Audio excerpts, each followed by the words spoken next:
Hello everyone.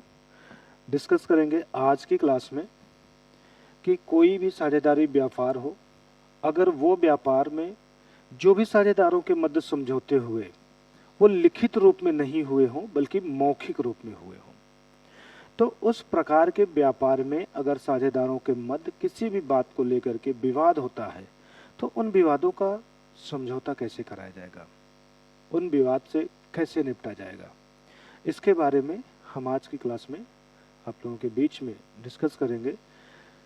तो कोई भी व्यापार हो साझेदारी से संबंधित और वहाँ पे जो भी समझौते हुए हैं वो मौखिक रूप में हुए हैं, तो उस व्यापार पे साझेदारी अधिनियम 1932 के प्रावधान है जो उस पर लागू होता है। प्रावधान क्या क्या है? पहला प्रावधान है कि कोई भी साझेदार को वेतन व कमीशन नहीं दिया जाएगा। अगर साझेदार मौखिक रूप से व्यापार कर रहे हैं तो उन साझेदारों के मध्य में से कोई भी एक साझेदार चाहे जितनी ही मेहनत क्यों न कर डाले, अगर वो उस मेहनत के बदले में पारिश्रमिक की मांग करता है, मतलब वेतन की मांग करता है या कमीशन की मांग करता है, तो उस साझेदार को एक भी रुपया कमीशन या वेतन नहीं दिया जाएगा, भले ही उस साझेदारी व्यापार में चाहे जितना मेहनत क्यों न कर रहा हो। इसके साथ ही साथ उन्हीं साझेदारों में से मान लेते हैं किसी साझेदार ने सबसे अधिक पूंजी लगाई है और बाकी साझेदार थोड़ी थोड़ी पूंजी लगा करके साझेदार बने हुए हैं। अब जो व्यक्ति सबसे अधिक पैसा लगाया है वो चाह रहा है कि हमको भी ब्याज मिल जाए, तो अगर वो ऐसी अपेक्षा करता है कि फर्म लाभ में चल रहा है, लाभ होने के पीछे हमारी सबसे अधिक से अधिक पूंजी का लगाना है, तो इस पूंजी के लगाने की वजह से फर्म को अधिक से अधिक लाभ है, तो उस लाभ में से हमको पूंजी पे ब्याज भी मिल जाए, ऐसी वो अपेक्षा अगर रखता है तो साझेदारी संलेख के अभाव में कुछ प्रावधान जो है उसमें से एक प्रावधान ये भी है कि उस साझेदार को अपने पूंजी पर ब्याज पाने का अधिकार नहीं होगा। इसी तरीके से अगर कोई साझेदार अपने व्यक्तिगत खर्चों के लिए व्यापार से कुछ पैसा निकाल लेता है तो उसको हम आहरण बोलते हैं। अगर व्यापार से अपने व्यक्तिगत खर्चों के लिए कुछ पैसा किसी साझेदार ने निकाला है तो फर्म मीन्स व्यापार उस साझेदार के द्वारा अपने निजी प्रयोग के लिए निकाली गई राशि पे ब्याज नहीं मांग सकता है।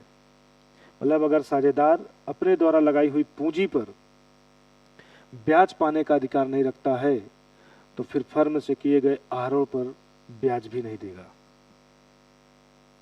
इसके साथ ही साथ साझेदारों के द्वारा फर्म को दिए गए ऋण पर ब्याज 6% प्रतिवर्ष के हिसाब से।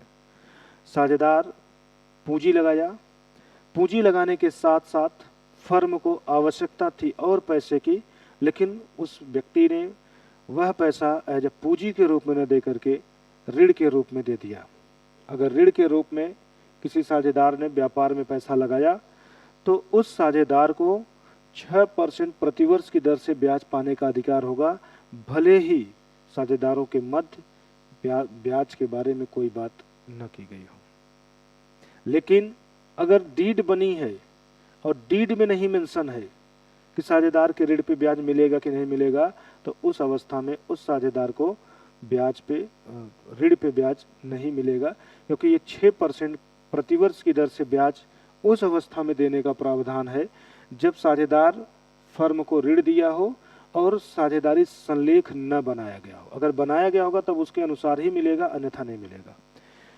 ये 6% प्रतिवर्ष तभी दिया जाएगा जब साझेदारी संलेख न बनाया गया हो और साझेदार ने फर्म को ऋण दे दिया हो। इसके साथ ही साथ अगला जो प्रावधान है कि साझेदारों के मध्य लाभ विभाजन जो अनुपात होगा वो बराबर बराबर किया जाएगा। मतलब एग्जाम्पल लेते हैं कि 3 साझेदार हैं, ए बी सी। ए ने 10 लाख रुपया लगाया, ए ने 1 लाख रुपया लगाया और सी ने 50,000 रुपया लगाया। अगर देखा जाए तो सबसे अधिक पैसा ए का लगा है और सबसे कम पैसा सी का लगा है, तो ए अपेक्षा करेगा कि लाभ में सबसे ज़्यादा हिस्सा हमको मिले, तो वो लाभ को ज़्यादा से ज़्यादा लेने का प्रयास करेगा। तो उस केस में जो प्रावधान कहता है वो ये कहता है कि अगर आप लोग व्यापार मौखिक रूप पे कर रहे हैं तो कौन कितनी पूंजी लगाया है इसको ध्यान में नहीं रखा जाएगा।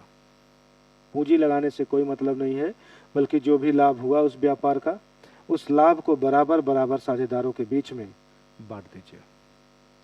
तो ये कुछ प्रावधान है जो साझेदारी फर्म में संलेख न बनाए रहने पे लागू होते हैं। इन्हीं प्रावधानों की व्याख्या आगे किया गया है, उसको देखते हैं। व्याख्या है साझेदारों को वेतन एवं कमीशन। साझेदारी संलेख के अभाव में किसी भी साझेदार को वेतन व कमीशन पाने का अधिकार नहीं होगा। अगर साझेदारी संलेख नहीं बना है तो कोई भी साझेदार वेतन या कमीशन पाने का अधिकार नहीं रखेगा, भले ही व्यापार के लिए चाहे जितना काम करता हो। इसके साथ ही साथ पूंजी पे ब्याज, साझेदारों को उनके द्वारा लगाई गई पूंजी पर ब्याज प्राप्त नहीं होगा, परंतु यह साझेदारी संलेख में पूंजी पर ब्याज प्राप्त करने के बारे में वर्णन किया गया है तो लाभ होने की दशा में दिया जाएगा, हानि होने पर नहीं दिया जाएगा।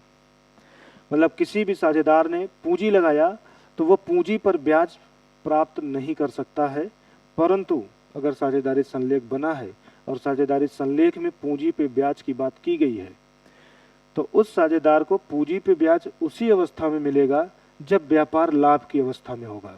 अगर व्यापार लाभ पे न चल के हानि में चल रहा है तो साझेदारी संलेख में पूंजी पे ब्याज लिखे होने के बावजूद भी उसको ब्याज नहीं प्राप्त होगा। अगला है हमारा आहरण पर ब्याज। साझेदारों को अपने द्वारा आहरण की गई राशि पर ब्याज नहीं देना होगा। यदि किसी साझेदार ने अपने निजी प्रयोग के लिए व्यापार का पैसा प्रयोग कर दिया है तो वो आहरण कहलाया, और उस आहरण पे अगर फर्म चाहे कि उस साझेदार से ब्याज ले ले तो फिर ऐसा नहीं हो सकता है, वो साझेदार ब्याज नहीं देगा। अगला है साझेदारों द्वारा फर्म को दिए गए ऋण पर ब्याज। साझेदारों द्वारा फर्म को दिए गए ऋण पर ब्याज 6% वार्षिक की दर से दिया जाएगा। फर्म को लाभ हो या हानि हो इससे कोई भी मतलब नहीं है।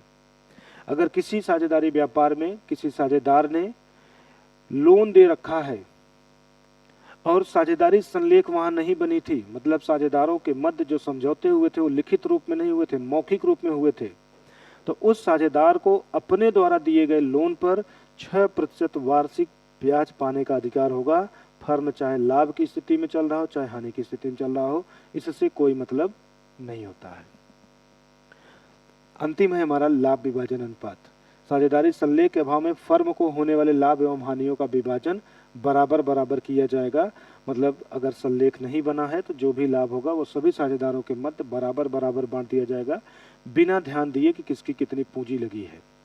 तो ये थे हमारे प्रावधान जो उन व्यापारों पर लागू होता है जहां पर साझेदारी संलेख नहीं बनाए गए होते हैं, मतलब जहां पर साझेदारों के मध्य हुए समझौते लिखित रूप में नहीं होते हैं बल्कि मौखिक रूप में होते हैं।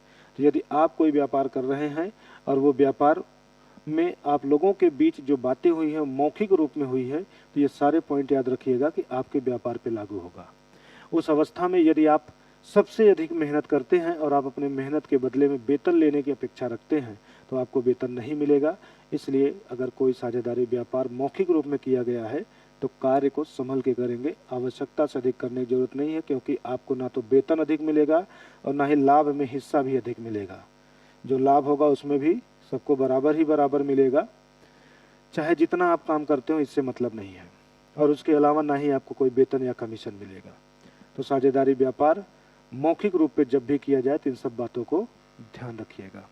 तो ये हुआ हमारा साझेदारी अधिनियम 1932 के वो प्रावधान जो साझेदारी संलेख के अभाव में लागू होते हैं।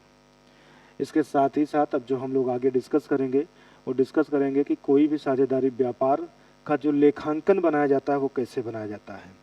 तो लेखांकन की बात करेंगे तो साझेदारी फर्म द्वारा बनाए जाने वाले जो खाते हैं वो ये खातों की लिस्ट आपको सामने दिखाई दे रही है, लेकिन इन लिस्ट को अभी हम नहीं डिस्कस करेंगे। हम लोग अगले वाले सेशन में डिस्कस करेंगे कि कौन कैसे खाते बनाए जाएंगे, ये खाता क्या होता है, ये क्या होता है, ये क्या होता है, इन सब चीज़ों के बारे में हम लोग आगे डिस्कस करेंगे।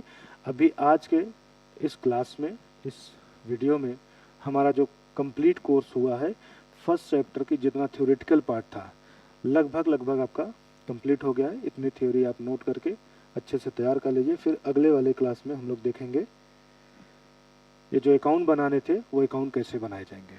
तो मिलते हैं नेक्स्ट वीडियो में, अभी आप इसे नोट कर लें।